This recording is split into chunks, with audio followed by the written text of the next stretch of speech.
EFT on Park, Mr. McGeaney.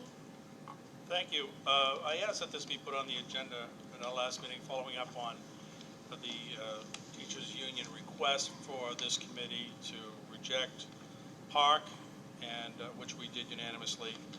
Since that, our last meeting, as is often the case when we discuss Park, there has been some new developments, things that I couldn't have envisioned, but I'm glad we have some time to talk a little bit about that. The first item that I'd like to mention, and I think you all have these handouts, this is a 10-page letter from the U.S. Department of Education, and most of you have probably heard that President Obama very recently, in the last 48 hours, has come out and said that there has been too much emphasis on testing and too much over-testing, and he is recommending that there be no more than 2% of a student's school education time devoted to testing.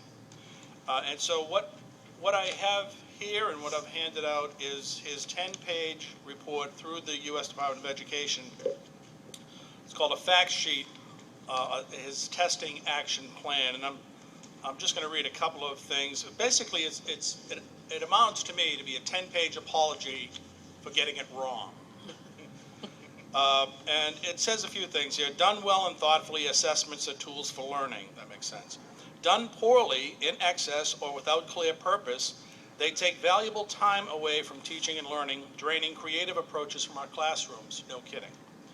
In too many schools, there is unnecessary testing and not enough clarity of purpose applied to the task of assessing students, consuming too much instructional time and creating undue stress for educators and students.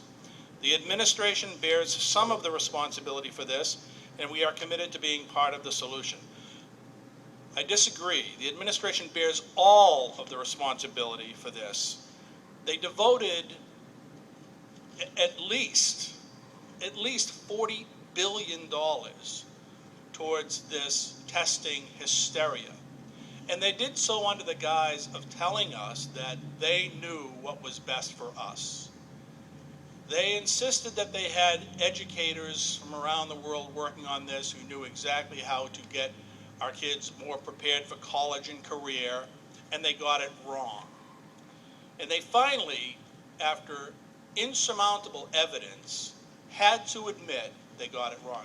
Of course, one of the key participants in this, Arnie Duncan, resigned and very recently, and so it would have been nice to get the apology from him, but we'll take it any way we can get it. And it goes on to talk about their unintended effects of the original policy, and that they did not provide enough clear assistance for how to thoughtfully approach testing assessment. And then it continues on with, 20 or 30 new priorities for what testing should be. It should have high quality, it should be time limited, it should be fully transparent to students and parents, another nice idea. Who would have thought of that? And it even goes on to talking about how they're going to set aside $25 million to support states develop new assessment initiatives. Well, let me ask you, what are they going to give a state like Massachusetts that already had a darn good testing assessment? It has to be new. It can't just be effective and tried and true and providing the best results of any other state in the country. You don't get it unless it's new. Well, I, for one, do not accept the apology.